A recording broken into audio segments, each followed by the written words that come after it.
El Señor es un Dios que utiliza aquello que nosotros muchas veces desechamos.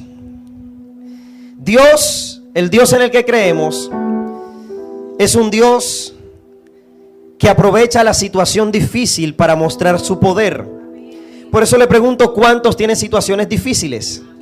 Entonces, esta es la plataforma que Dios necesita para glorificarse. Yo sentía que sanidad fluía mientras adorábamos y veía que Dios tocaba el vientre de una mujer. Y sé que Dios está obrando milagros y usted tiene que salir sano de este lugar. ¿Cuántos lo creen?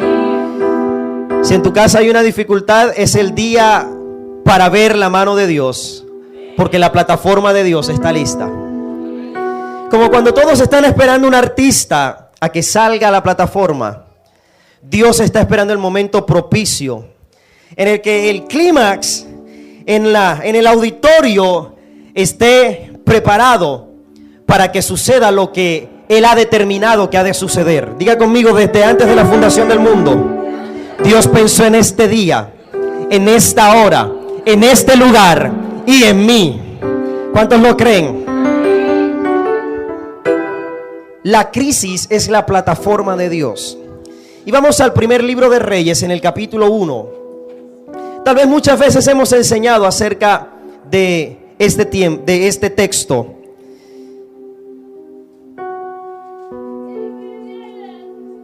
Quiero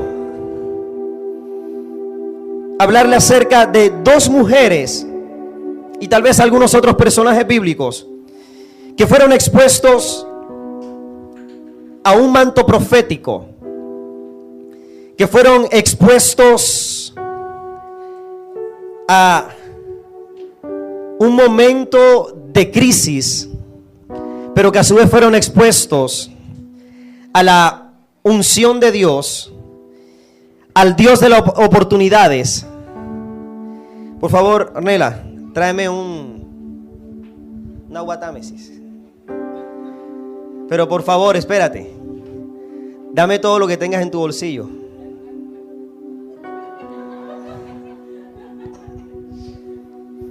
Dame todo lo que tengas en tu bolsillo. Bueno, eso es profético. Las llaves es autoridad. Y yo hice intencionalmente eso para que entremos en el contexto de lo que vamos a leer. Primer libro de Reyes, capítulo 1, versículo 8. Diga conmigo, dos mujeres. No dos mujeres y un camino. Dos mujeres y la unción profética. Primer libro de Reyes, capítulo 17, gracias. Versículo 8. Recuerde que hemos enseñado acerca de esta historia en contadas ocasiones. Y decíamos que el profeta Elías aparece de la nada en la historia bíblica. Y se levanta con una autoridad tremenda y dice: aquí no llueve si no es por mi palabra. Viene una gran sequía. Y tras esa sequía, lógicamente, la hambruna. No hay cosechas. Dios manda al profeta a un lugar donde lo sustenta, porque diga conmigo, en el tiempo de crisis, Dios siempre sustentará a sus hijos. ¿Cuántos creen eso? Él da la palabra, viene la crisis, viene la hambruna, pero Dios lo manda a un arroyo. El arroyo simboliza el lugar de la provisión de Dios. El arroyo simboliza el lugar donde Dios se manifiesta y nos sustenta. Para muchos el arroyo puede ser su lugar de trabajo. El arroyo puede ser aquel hermano, aquel familiar que siempre está pendiente de nosotros. El arroyo es todo el lugar, es todo lugar donde encontramos la bendición, la provisión y el sustento de Dios. Pero diga conmigo, el arroyo se secó. Hay momentos en los que Dios tiene que hacer algo para que nos movamos. Y llega otro momento de crisis a la vida del profeta con una sola intención, porque diga conmigo, las cosas en el reino no suceden por casualidad. Diga conmigo, suceden por propósitos. ¿Cuántos creen eso? O sea, la crisis que tú puedes estar viviendo hoy tiene un propósito. No nos gusta escuchar eso. La enfermedad que tal vez tú estás atravesando, tu hijo está atravesando, tiene un propósito, y es que Dios se glorifique en medio de ella. Sencillamente la plataforma está lista para que Dios salga a escena. ¿Cuántos dicen amén? Se secó el arroyo y el profeta debe moverse. Hay ocasiones en las que Dios tiene que secar la fuente de la cual tú te estás sustentando, para que entiendas que tu sustento no es la fuente, sino el Dios que hizo la fuente, el Dios que creó la fuente, el Dios que provocó que eso existiera a tu favor. Tal vez tú ves el momento difícil, aquel momento en el que tienes que salir de tu trabajo, perdiste el empleo, perdiste una oportunidad, alguien se alejó de ti. No te preocupes, todo eso tiene un propósito, y es que reconozcas que el mismo Dios que te dio una fuente puede darte algo más y algo mejor para ti. El arroyo se secó, diga conmigo, el arroyo se secó. Y de pronto a ti se te están secando arroyos en este día. Pero Dios preparó, desde el momento en que el arroyo empezó a secarse, a alguien que para nosotros no calificaría para ser el sustento de su siervo. Sería muy bueno decir que Dios iba a quitar al profeta del lugar donde recibía carne y pan todos los días, en la mañana y en la tarde, a través de cuervos que se lo traían, de un arroyo donde podía tener agua, podía bañarse, donde tal vez tenía una enramada y podía descansar. Ni siquiera tenía que trabajar por ello, sencillamente Dios se lo mandaba todos los días. Y decimos que se seca ese arroyo, se seca ese lugar de provisión, se seca ese lugar de descanso, se seca ese lugar donde él podía sosegar el calor, donde él podía reposar. ¿Cuántos le gusta el reposo? Yo creo que el profeta estaba relajado, estaba totalmente cómodo. El profeta solamente tenía que despertarse y ya venían los cuervos a traerle el desayuno. ¿A cuántos no les gustaría estar en la comodidad que estaba el profeta? Pero se secó la fuente. Y cuando se secó la fuente, entonces la Biblia dice que Dios le dice al profeta, versículo 8, vino luego a él palabra de Jehová diciendo, levántate. El momento en el que se seca una fuente para ti es el momento para levantarte. Yo no sé si alguien está recibiendo eso. Puede que muchas fuentes se sequen para ti en la próxima semana. Yo no quiero ser profeta de malas cosas, pero puede que fuentes se sequen para ti. Pero debes entender algo: cuando una fuente se seca, ya Dios ha preparado otra fuente de provisión para ti. ¿Cuántos dicen amén? Porque debes entender que a ti no te sustenta tu trabajo ni tu habilidad, sino el Dios que te las dio. ¿Alguien puede decir amén? Tal vez tú estás llorando porque se te cerró una puerta, pero hay puertas que Dios permite que se cierren. Y cuando Dios permite que puertas se cierren, tal vez es porque no debes entrar por ellas, o sencillamente el tiempo en el que debías estar allí ya se acabó y Dios determinó hacer algo nuevo para ti. Pero diga conmigo, todo termina por una palabra. Y ahora diga conmigo, todo empieza por una palabra. ¿Cuántos creen eso? Y vino la palabra de Jehová diciendo, levántate, vete a Sarepta de Sidón y mora allí. He aquí yo he dado orden allí a una mujer viuda que te sustente.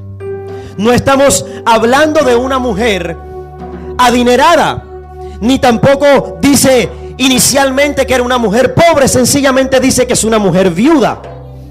Amén. Puede que tuviera sustento, así como puede que no tuviera sustento. En otras palabras, el profeta pudo haber estado haciéndose expectativas de lo que iba a suceder.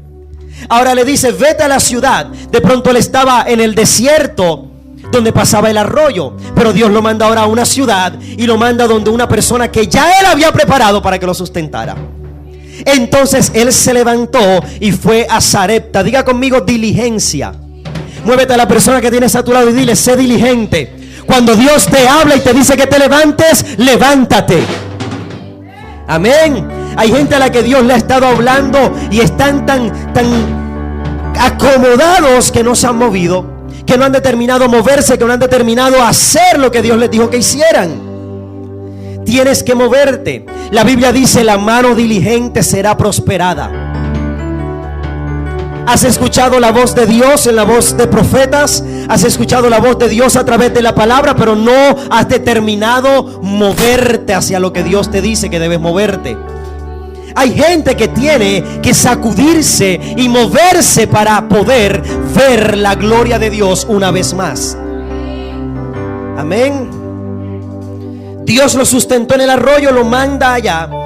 Pero mire lo que dice. Entonces él se levantó y fue a Sarepta, y cuando llegó a la puerta de la ciudad, he aquí una mujer viuda que estaba allí recogiendo leña, y él la llamó y le dijo: te ruego que me traigas un poco de agua en un vaso para que beba. El profeta tenía sed por el camino, pero entendamos que había sequía en toda esa región por causa de la palabra del profeta. Por la palabra del profeta cesó la lluvia.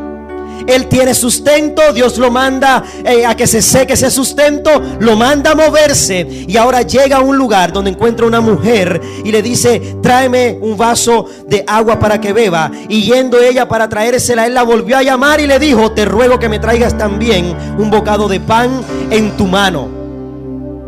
¿Ya entendió por qué hice eso ahorita? Para que usted pudiera entender, versión moderna. Y ella le respondió: vive Jehová tu Dios, que no tengo pan cocido, solamente un puñado de harina tengo en la tinaja y un poco de aceite en una vasija. Y ahora recogía 2 leños para entrar, prepararlos para mí y para mi hijo, para que lo comamos y nos dejemos morir. Elías le dijo: no tengas temor, ve, haz como has dicho. ¿Qué fue lo que le dijo el profeta? Haz como has. ¿Y qué fue lo que dijo ella que iba a hacer? Pastores que tengo, me voy a suicidar. Suicídate. Eso es lo que dice allí, ¿o no dice eso? Él le dijo: tráeme de comer. Y él le dijo: no tengo, voy a recoger esto, a preparar, a comer y a morirme con mi hijo, porque aquí terminó todo. Pero diga conmigo: una crisis es una oportunidad. La definición de la palabra crisis es la siguiente: crisis viene de la palabra crisis en griego con K, que de alguna manera nos denota el tiempo en el que hay que tomar decisiones. Diga conmigo: hay que tomar decisiones. Hay gente en este lugar que hoy tiene que salir determinado a hacer algo. Esta mujer estaba en un tiempo de crisis y ella debía tomar una decisión. ¿Cómo? ¿Con mi hijo y me doy a morir? ¿O le doy al viejo este que me está pidiendo? Y ella, el profeta le dice: ve y haz como has dicho. Y ya hemos enseñado acerca de esto. Ella se fue y él le declara una palabra. ¿Dónde íbamos? Versículo 13. Haz como has dicho, pero hazme a mí primero de ello una pequeña torta cocida debajo de la ceniza, y tráemela, y después harás para ti y para tu hijo. En otras palabras le dijo: dame a mí de lo que sobre comes tú y luego te mueres. Eso es lo que entenderíamos nosotros. ¿Sí o no? Pero mire lo que sucede en el momento de crisis. Dios, que ya conocía el corazón de la mujer, declara una palabra a través del profeta y le dice: porque Jehová Dios de Israel ha dicho así: la harina de la tinaja no escaseará, ni el aceite de la vasija disminuirá, hasta el día en que Jehová haga llover sobre la faz de la tierra. Entonces ella fue e hizo como Elías le dijo que hiciese. Y comió él y ella y su casa muchos días, y la harina de la tinaja no escaseó, ni el aceite de la vasija menguó, conforme a la palabra que Jehová había dicho por Elías. Hemos enseñado que lo que el profeta le dice ahora cambia totalmente las circunstancias que ella estaba viviendo. Tú lo que necesitas en este día de tu mayor necesidad y de tu mayor crisis es una palabra de parte de Dios que pueda revolucionar esa realidad. Tú lo que necesitas es una palabra que cambie la realidad por una verdad.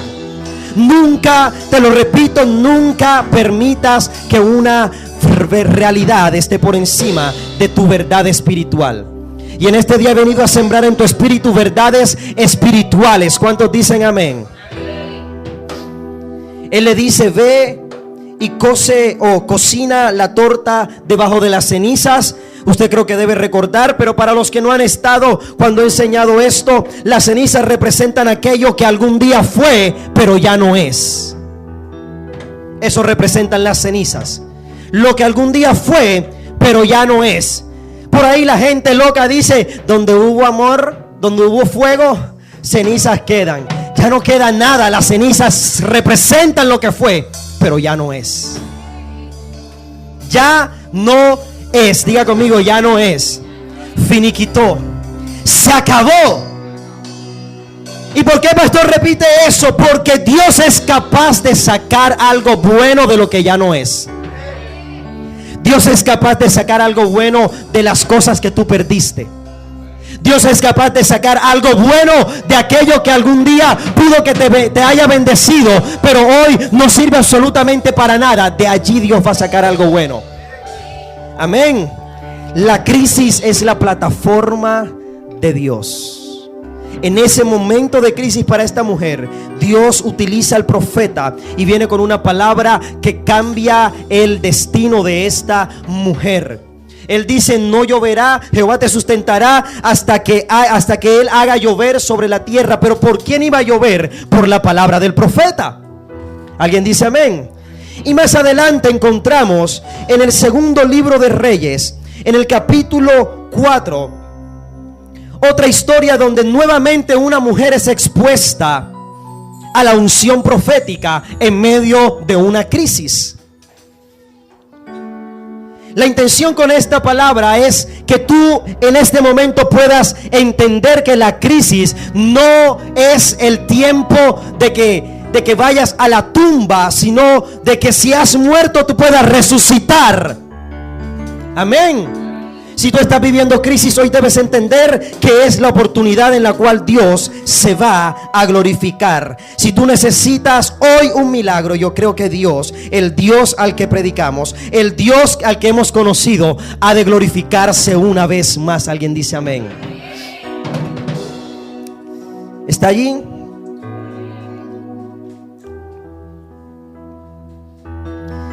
El segundo libro de Reyes, en el capítulo 4, nos muestra ahora Eliseo, el discípulo del profeta Elías que acabamos de mencionar. Eliseo fue un hombre que pidió una doble porción de lo que había en el profeta Elías. Eliseo fue una persona que permaneció al lado del profeta y recibió, de acuerdo a las instrucciones que el mismo profeta Elías le dio, una doble porción de su espíritu. Por lo tanto, las cosas que él haría serían 2 veces mayores. Y encontramos en el capítulo 4 2 historias. Una mujer que llega llorando donde el profeta y le dice: soy mujer o fui mujer de un siervo tuyo. Tu siervo, mi marido, ha muerto, y tú sabes que tu siervo era temeroso de Jehová, y ha venido el acreedor para tomarse a mis hijos. Y el profeta declara una palabra que cambia la realidad de esta mujer. Esta mujer estaba en un momento de crisis. Diga conmigo otra vez: crisis. Pero ¿qué fue lo que el profeta le dio? ¿Un cheque? No. ¿Qué fue lo que el profeta le dio? ¿La tarjeta éxito? No. ¿Qué fue lo que el profeta le dio? ¿Sacó la billetera y le dio de el dinero que tenía? No. ¿Se quitó las prendas y le dijo: ve y empeñalas? No. Lo que hizo el profeta fue declararle una palabra. Alguien tiene que jalar una palabra en este día. Yo quiero que usted entienda algo. En el reino funciona la ley de la oferta y la demanda. Dios está dispuesto a hacer milagros, pero para que los milagros ocurran debe haber gente que demande milagros, que pida milagros.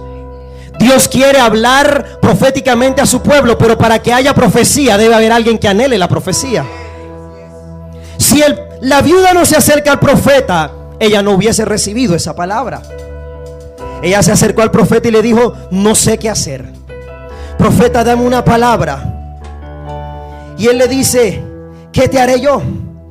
Declárame qué tienes en casa.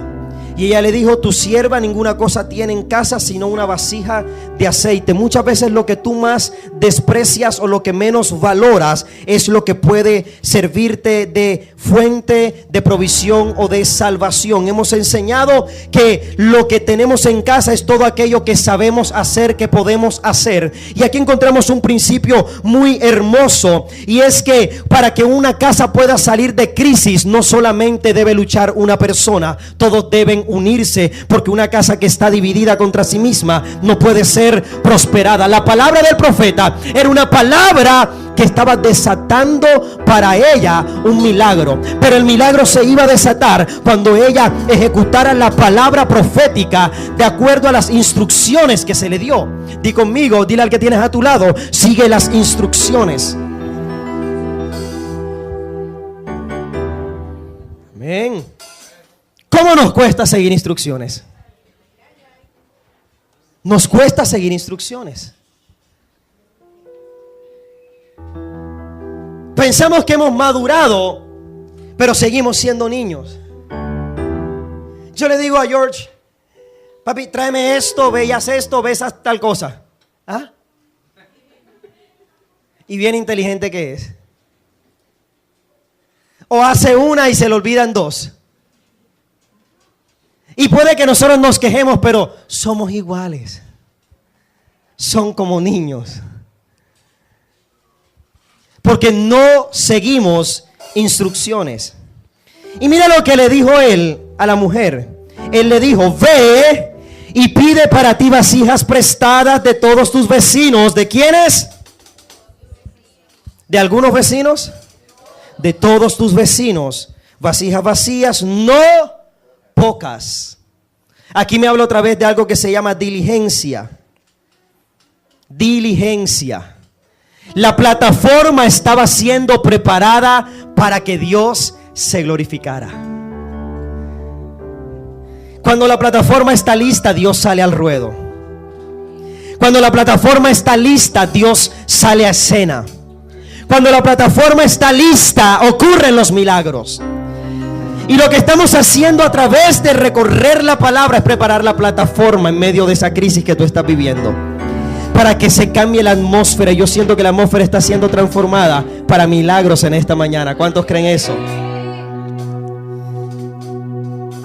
Y entonces mire lo que le dice: entra luego y enciérrate tú y deja a los pelados viendo televisión. ¿Qué dice? Enciérrate tú y tus hijos y echa en todas las vasijas, y cuando una esté llena ponla aparte. Y se fue la mujer y cerró la puerta, encerrándose ella y sus hijos, y ellos le traían vasijas. ¿Qué era lo que ellos hacían? Diga conmigo: estaban coayudando, estaban trabajando juntos, estaban haciendo las cosas en unidad. Algo se desató en ese momento y en ese lugar. Hay crisis que tú no vas a poder llevar solo o sola. Alguien diga amén. Nosotros pensamos que hay gente que no se está dando cuenta de las cosas, pero tenemos que aprender a incluir a las personas que están con nosotros en la solución de las dificultades. Amén. Eso suena duro. Suena duro, pero es palabra de Dios. Una casa que está dividida contra sí misma no puede ser prosperada. Yo creo que de ahora en adelante las familias en este lugar deben funcionar diferente. Y entonces ellos hicieron como les dijo el profeta. Cuando las vasijas estuvieron llenas, dijo a un hijo suyo: tráeme aún otras vasijas. Y él le dijo: no hay más vasijas. Entonces cesó el aceite.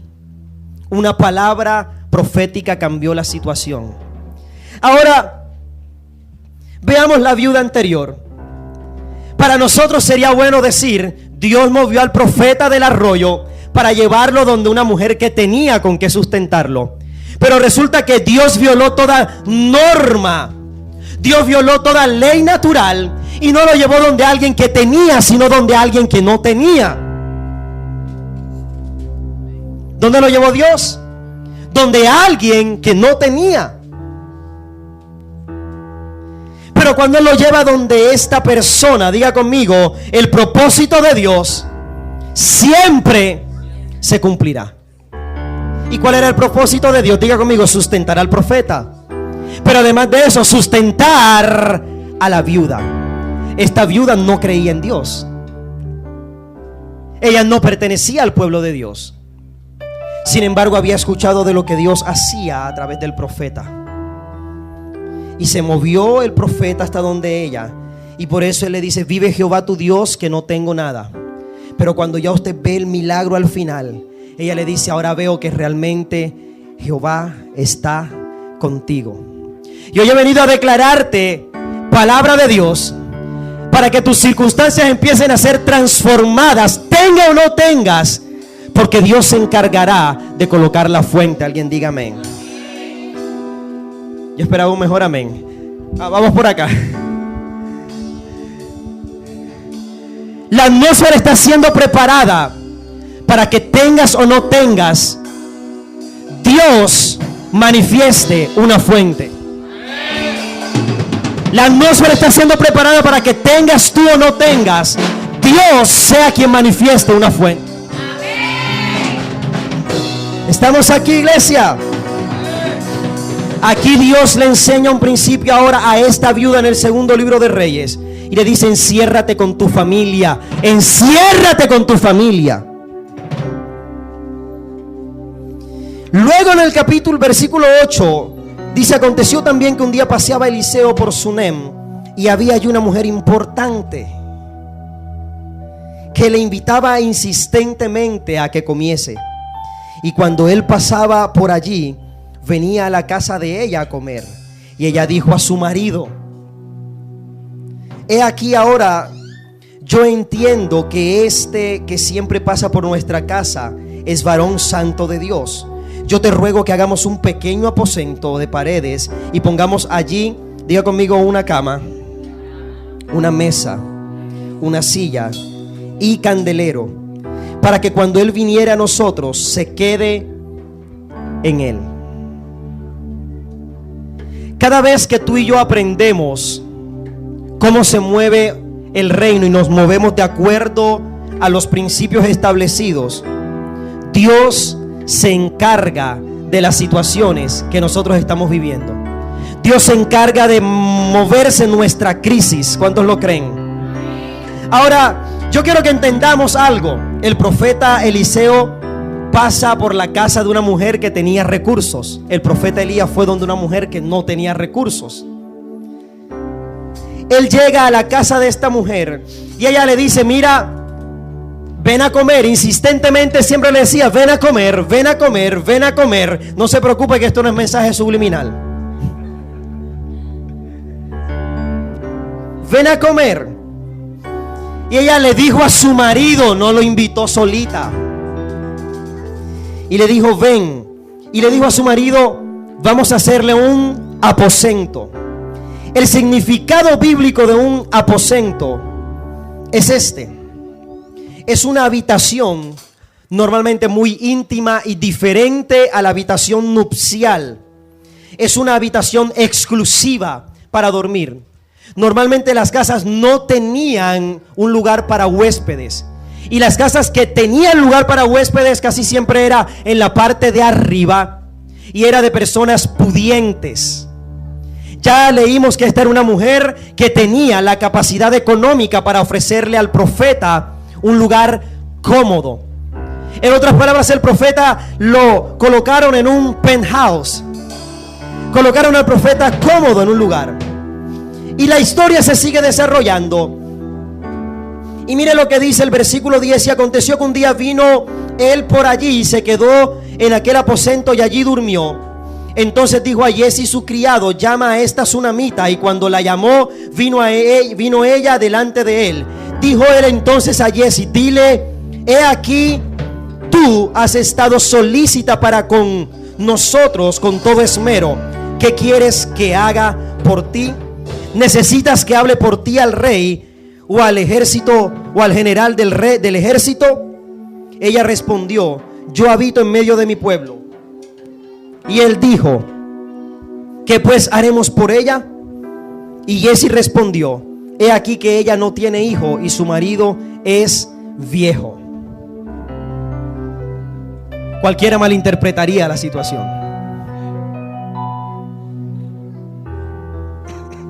Diga conmigo: un aposento. ¿Y qué había en el aposento? Una cama. ¿Qué simboliza una cama? Una cama es el lugar de descanso. Una cama es el lugar donde hay intimidad. Una cama es el lugar de reposo. ¿Qué más había en ese lugar? Una mesa. Una mesa es, el David lo entendía y lo decía: aderezas mesa delante de mí en presencia de mis angustiadores. Una mesa es el lugar donde vivimos uno de los momentos más sagrados que podemos tener en la vida.